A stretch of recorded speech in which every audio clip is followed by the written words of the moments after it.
माननीय सदस्यहरू, सम्माननीय सभामुखज्यू,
माननीय सदस्यहरू, प्रतिनिधि सभाको आजको बैठकको कारबाही प्रारम्भ हुन्छ।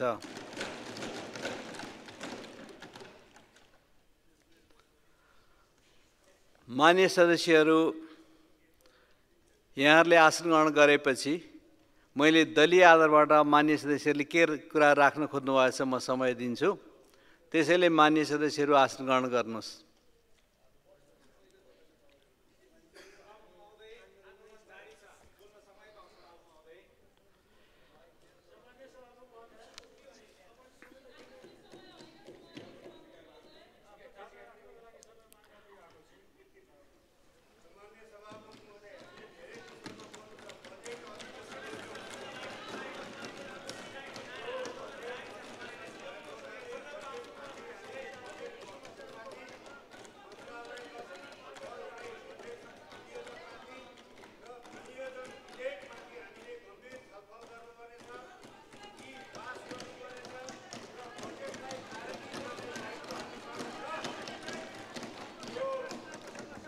माननीय सदस्यहरू, यहाँहरू आसन ग्रहण गरेर यहाँबाट पाएको समयको आधारमा बोल्ने वातावरण बन्यो भने मात्रै सभा सञ्चालन गर्न अनुकूल हुन्छ।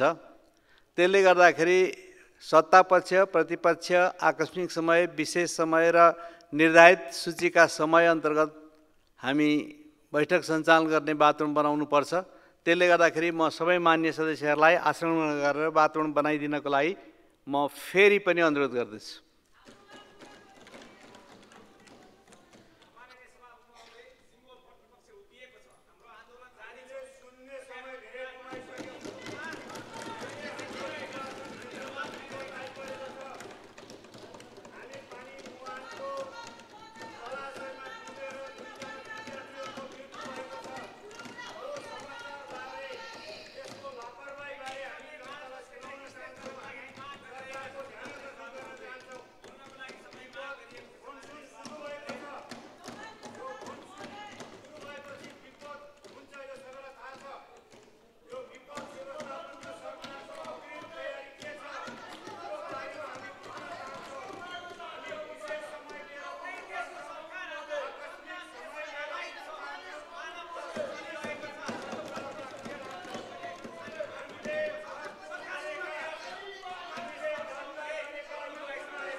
माननीय सदस्यहरू,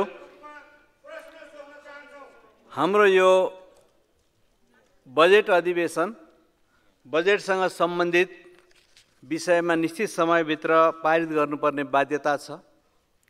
त्यसको अतिरिक्त समसामयिक विषयमा बहस छलफल गर्नुपर्ने छ। सत्ता र प्रतिपक्षको हिसाबले पनि बहस छलफलहरू गर्नु छ।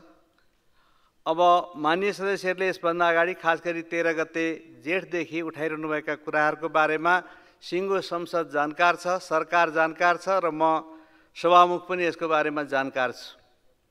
यो सँगसँगै राजनीतिक दलहरू यो समस्याको समाधान गर्दै यो समयको महत्त्वलाई ख्यालमा राखेर सदनलाई अवरोध हटाउँदै सुचारू रूपबाट सञ्चालन गर्ने र सामूहिक विषयलाई छलफल गर्दै अगाडि जाने काममा जुटिरहनु भएको र त्यसमा पनि केही प्रगति भइरहेको आभास मैले पाएको छु।